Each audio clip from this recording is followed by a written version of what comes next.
আমরা বেশিরভাগ মানুষ আমাদের স্মার্টফোন ব্যবহার করার ক্ষেত্রে বেশ কিছু ভুল করে থাকি, যেই ভুলগুলোর কারণে আমাদের স্মার্টফোনগুলো বেশি দিন টিকে না, ঠিকমতো পারফর্ম করে না এবং আমরা আমাদের স্মার্টফোনগুলো নিয়ে হ্যাপি থাকি না।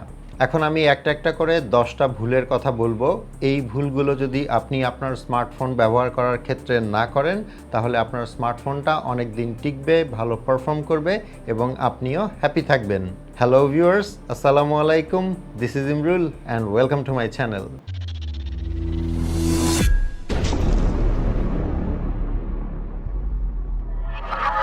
Welcome back. স্মার্টফোন ব্যবহার করার ক্ষেত্রে প্রথমত আমরা যে ভুলটা করি সেটা হচ্ছে আমাদের স্মার্টফোনের যে ইন্টারনাল স্টোরেজ আছে সেটা আমরা একটুও খালি রাখি না। মানে মনে করেন আপনার স্মার্টফোনটা 64 জিবি ইন্টারনাল স্টোরেজের, এখন আপনি সেখানে অলমোস্ট 60 জিবির বেশি যদি এরকম ফটোজ, ভিডিওস এবং বিভিন্ন রকমের অ্যাপস দিয়ে অকুপাই করে ফেলেন, তখন কিন্তু আপনার ফোনটা আগের চাইতে স্লো পারফর্ম করবে এবং আপনি মোটেও হ্যাপি থাকবেন না।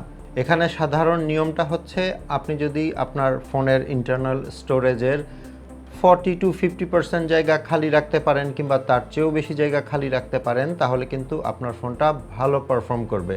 মানে আপনার ফোন যদি হয় 64 জিবির, তখন যদি আপনি 30 জিবির পরে আর কোনো কিছু যদি ফোনটাতে স্টোর না করেন, তাহলে কিন্তু ফোনটা অনেক বেশি ভালো পারফর্ম করবে। অনেকের হয়তো বাজেট থাকে না একটু বেশি ইন্টারনাল স্টোরেজ আছে এরকম ফোন কেনার, সেক্ষেত্রে আপনাকে কিন্তু ওই ফোনের ইন্টারনাল স্টোরেজ যেরকম সেটা ভেবেই অ্যাপস ইনস্টল করতে হবে, কিংবা ফটোস, ভিডিওস যাই রাখেন না কেন সেটা কিন্তু ওভাবে হিসাব করে রাখতে হবে। মানে আপনি 64 জিবির ফোন কিনে যদি 128 জিবি ইন্টারনাল স্টোরেজ আছে এরকম ফোনের সাথে কম্পেয়ার করে ওইভাবে অ্যাপস ইনস্টল করতে থাকেন কিংবা ফটোস, ভিডিওস স্টোর করতে থাকেন, তাহলে কিন্তু ফোনটা কোনোভাবেই ভালো পারফর্ম করবে না। সো এই ভুলটা অবশ্যই করবেন না এবং এই দিকটা একটু খেয়াল রাখবেন। এরপর দ্বিতীয়ত যেই কাজটা আমরা করি সেটা হচ্ছে, একটা কম ইন্টারনাল স্টোরেজ আছে এরকম ফোন কিনে চিন্তা করি যে 500-1000 টাকা দিয়ে একটা এসডি কার্ড বা এক্সটার্নাল মেমোরি সেটা ব্যবহার করব। অনেকেই আমাকে বিভিন্ন কমেন্টে জিজ্ঞেস করেন যে এক্সটার্নাল স্টোরেজ বা মেমোরি কার্ড ব্যবহার করলে ফোনের স্পিড কমে যায় কিনা। কথাটা পার্শিয়ালি ট্রু, কারণ আপনার ফোনের ইন্টারনাল স্টোরেজের যে স্পিড আর একটা নর্মাল মেমোরি কার্ডের যে স্পিড, দুটো কিন্তু সেম না। সেজন্য আপনি যখন এক্সটার্নাল মেমোরি কার্ড ব্যবহার করছেন তখন তুলনামূলকভাবে আপনার ফোনের স্পিড কিন্তু কিছুটা কমে যাচ্ছে। এখন বাধ্য হয়ে কোনো কারণে যদি আপনাকে এক্সটার্নাল মেমোরি কার্ড মানে এসডি কার্ড যদি ব্যবহার করতেই হয়, তাহলে ভালো মানের, ভালো ব্র্যান্ডের, ভালো স্পিড আছে এরকম মেমোরি কার্ড ব্যবহার করা। অ্যাটলিস্ট ক্লাস 10 বা U1 টাইপের মেমোরি কার্ডগুলো ব্যবহার করা। এরপর 3 নম্বরে যে ভুলটা আমরা করি সেটা হচ্ছে, আমাদের বিভিন্ন জনের ফোনের চার্জিং পোর্ট কিন্তু বিভিন্ন রকম, মানে কারো মাইক্রো ইউএসবি, কারো বা টাইপ সি, আর আইফোনের ক্ষেত্রে তো লাইটনিং কেবল, সেটা আলাদা। তো আমরা যেটা করি সেটা হচ্ছে, যখনই তাড়াহুড়া করে এই প্লাগ ইন করি মানে চার্জারটা কানেক্ট করি ফোনের সাথে, তখন দেখা যায় মাইক্রো ইউএসবির ক্ষেত্রে অনেক সময় উল্টো করে ট্রাই করি যে চার্জার কানেক্ট করতে। এইসব ক্ষেত্রে কিন্তু আপনি যদি বেশি চাপাচাপি করেন, তাহলে এই যে চার্জিং যে পোর্টটা আছে সেটা কিন্তু খুব সহজেই নষ্ট হয়ে যেতে পারে। ইভেন টাইপ সির ক্ষেত্রেও ট্রাই করবেন অনেক কেয়ারফুলি চার্জারটা কানেক্ট করতে ফোনের সাথে। আর চার্জিং কেবল যখন ফোন থেকে ডিসকানেক্ট করবেন, তখন কখনোই ট্রাই করবেন না তার ধরে খুলতে। ট্রাই করবেন চার্জিং কেবলটার যে গোড়া আছে গোড়াটাতে ধরে তারপরে সেটা আস্তে করে খুলতে, এবং চার্জে দেওয়ার সময়ও কিন্তু এভাবে আস্তে করেই জিনিসটা কানেক্ট করবেন।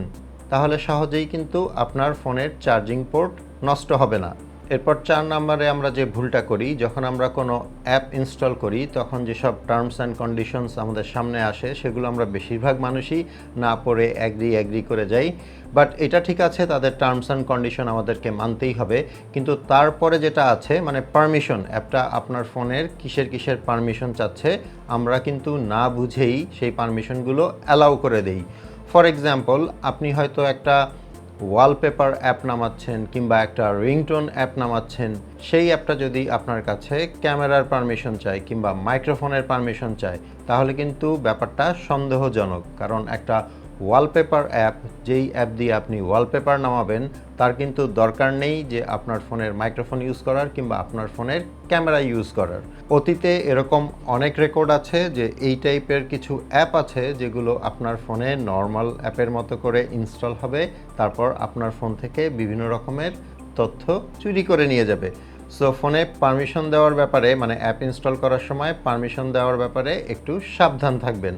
এরপর 5 নম্বরে যেটা আছে সেটা হচ্ছে থার্ড পার্টি অ্যাপ। এরকম অনেক সময় হয় যে আমরা যে অ্যাপটা ব্যবহার করতে চাচ্ছি সেটা হয়তো প্লে স্টোরে আছে কিন্তু সেটা পেইড ভার্সন, মানে আমাদেরকে প্লে স্টোর থেকে কিনে নিতে হবে, বাট এটার ক্র্যাকড ভার্সন হয়তো বিভিন্ন ওয়েবসাইটে পাওয়া যাচ্ছে, এপিকে ফাইলটা ওখান থেকে ডাউনলোড করেই ইনস্টল করা যায়। এই কাজটা কখনোই করবেন না, প্লে স্টোরের বাইরে থেকে কখনোই কোনো অ্যাপ ইনস্টল করবেন না, কারণ যেই অ্যাপের ফ্রি ভার্সন বাইরে যে কেউ দিচ্ছে ক্র্যাক করে, সেখানে কিন্তু থার্ড পার্টির লোকজন ম্যালওয়্যার কিংবা ভাইরাস কিংবা স্পাইওয়্যার ঢুকিয়ে দিতে পারে, যেটা থেকে আপনার ফোনের সব কিছু হ্যাক হয়ে যেতে পারে। এখানে আরেকটা কথা বলে রাখা ভালো, কিছু অ্যাপ কিন্তু কখনোই প্লে স্টোরে থাকে না, মানে ভালো অ্যাপ, সেটা হয়তো ডেভেলপারের ওয়েবসাইটে আছে, আপনাকে ডেভেলপারের ওয়েবসাইট থেকে ডাউনলোড করতে হবে। সো এরকম যদি রেপুটেড ডেভেলপারের সাইট থেকে কোনো এপিকে ডাউনলোড করতে হয় যেটা আপনার জন্য খুবই জরুরি, সেক্ষেত্রে আপনি এরকম থার্ড পার্টি অ্যাপ ব্যবহার করতে পারেন। এরপর 6 নম্বরে যেটা আছে সেটা হচ্ছে অ্যান্টিভাইরাস অ্যাপ। গুগল প্লে স্টোরে কিন্তু শত শত ফ্রি অ্যান্টিভাইরাস অ্যাপ আছে। সত্যি কথা বলতে এসব অ্যান্টিভাইরাস অ্যাপ আপনার ফোনে আসলে কোনো কাজই করবে না, মানে এগুলো আসলে আপনার কোনো কাজে লাগবে না। শুধু শুধু আপনি যদি এই অ্যাপগুলো ইনস্টল করেন তাহলে এই অ্যাপগুলো ব্যাকগ্রাউন্ডে রান করে আপনার ফোনটাকে আরও স্লো করে ফেলবে। সো এসব antivirus app, specially free antivirus app কখনো ফোনে ইনস্টল করবেন না। এই অ্যান্টিভাইরাস অ্যাপগুলোর মতো আরেকটা অ্যাপ আছে সেটা হচ্ছে ক্লিনার অ্যাপ, আর এটা হচ্ছে আমার 7 নম্বর পয়েন্ট। এই ক্লিনার অ্যাপগুলো কখনো আপনার ফোনে ইনস্টল করবেন না। এখনকার বেশিরভাগ ফোনেই কিন্তু ক্লিনার অপশন দেওয়াই থাকে, যদি না থাকে তাহলে আপনি ম্যানুয়ালি কিন্তু ক্যাশ ক্লিন করতে পারেন, র্যাম ক্লিন করতে পারেন, কিংবা এক্সেস যে ফাইলগুলো আপনার ফোনে আছে, মানে আননেসেসারি যে ফাইলগুলো আছে সেগুলো আপনি নিজে থেকেই কিন্তু ডিলিট করতে পারেন। আননেসেসারিলি এসব ক্লিনার অ্যাপ আপনার ফোনে ইনস্টল করবেন না, কারণ এরকম ক্লিনার অ্যাপের মধ্যেও কিন্তু ম্যালওয়্যার বা ভাইরাস থাকে, সেগুলো থেকেও কিন্তু আপনার ফোনটা হ্যাক হয়ে যেতে পারে, কিংবা আরেকটা এক্সট্রা অ্যাপ রান করার জন্য আপনার ফোনটা স্লো পারফর্ম করতে পারে। এখন 8 নম্বরে যেটার কথা বলবো সেটা হচ্ছে ব্যাটারি সেভিং অ্যাপ। অনেককেই দেখা যায় ফোনের ব্যাটারি সেভ করার জন্য এরকম battery saving app play store থেকে ইনস্টল করছেন। একটা জিনিস সবসময় মনে রাখবেন, কোনো অ্যাপ কখনোই আপনার ব্যাটারি কনজাম্পশন কমাতে পারবে না। আপনি যদি অনেক বেশি ফোনটা ব্যবহার করেন, কোনো অ্যাপের ক্ষমতা নেই সেটাকে কমানো। উল্টো একটা এই ব্যাটারি সেভিং অ্যাপ এক্সট্রা ব্যবহার করার জন্য আপনার ফোনের ব্যাটারি কিন্তু বেশি ড্রেইন হবে। এছাড়া এখনকার প্রায় সব ফোনেই কিন্তু battery saving mode, ultra battery saving mode অপশনটা দেওয়াই থাকে। আপনার যদি ব্যাটারি সেভ করার দরকার হয়ে থাকে তাহলে কিন্তু সেখান থেকেই এটা অন করে নিতে পারেন, আলাদা করে কোনো অ্যাপের কোনো দরকার নেই। এর পরের ভুল যেটা আমরা করি, যেটা আমার 9 নাম্বার পয়েন্ট, সেটা হচ্ছে ফোনটাকে যখন তখন চার্জে দেওয়া এবং যখন তখন চার্জ থেকে খুলে নেওয়া। নর্মালি এটা রেকমেন্ডেড, আপনার ফোন যদি 90% কিংবা 95% চার্জ হয়ে যায় তখন সেটা চার্জার থেকে খুলে ফেলেন, আর যদি 20%-এর আশেপাশে চলে আসে চার্জের লেভেল তাহলে ফোনটা চার্জ করে নিন।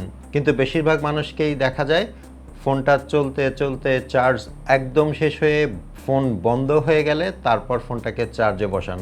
আবার অনেককে দেখা যায় যে ফোনে একদমই চার্জ নেই, তারপরেও চার্জার কানেক্ট করে তারা ভিডিও দেখছেন কিংবা গেমস খেলছেন। এই কাজগুলো একদমই করবেন না, এটা আপনার ফোনের ব্যাটারির জন্য খুবই খারাপ। এখন সর্বশেষ এবং 10 নম্বর পয়েন্ট যেটা, সেটাও এই চার্জিং রিলেটেড, আর সেটা হচ্ছে আমরা অনেকেই আছি যে কোনো চার্জার দিয়ে আমাদের ফোনটাকে চার্জে বসিয়ে দিই। আপনার ফোনটা হয়তো 15 ওয়াটের চার্জার দিয়ে চার্জ করার জন্য রেকমেন্ডেড, এখন আপনি তাড়াতাড়ি চার্জ হওয়ার জন্য ফোনটাকে একটা 30 ওয়াটের চার্জার দিয়ে চার্জে বসিয়ে দিলেন। এটা কখনোই করবেন না, কারণ এটা করলে ফোনের ব্যাটারির ওপর অনেক বেশি চাপ পড়ে এবং ফোনের ব্যাটারিটা বেশি দিন টিকে না। এখন আপনি যদি একটু প্র্যাকটিস করেন যে এই ভুলগুলো আপনি করবেন না, তাহলে আপনার স্মার্টফোন থেকে আপনি অনেক ভালো পারফরমেন্স পাবেন এবং অনেক দিন সেটা ব্যবহার করতে পারবেন। আশা করি এই ইনফরমেশনগুলো আপনাদের কাজে আসবে। ভিডিওটা ভালো লাগলে একটা লাইক করে দিবেন। আপনাদের সাথে আমার দেখা হবে পরের ভিডিওতে ইনশাআল্লাহ। সে পর্যন্ত সবাই ভালো থাকবেন। আল্লাহ হাফেজ।